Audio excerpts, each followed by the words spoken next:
रना। रउआ के हैं बाबा?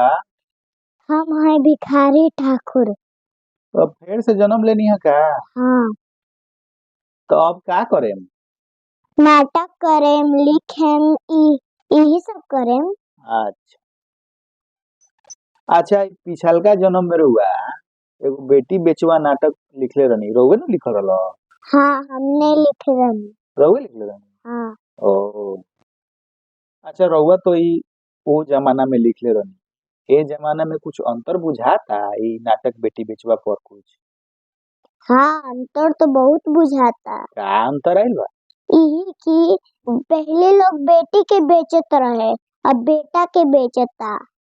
अच्छा रुपिया गिनाई लिहला पगहा धराई दिहला चिड़िया के छिरिया बनवला ए बाबूजी चिड़िया के छिरिया बनवला ए बाबूजी रुपिया गिनाई लिहला पगहा धराई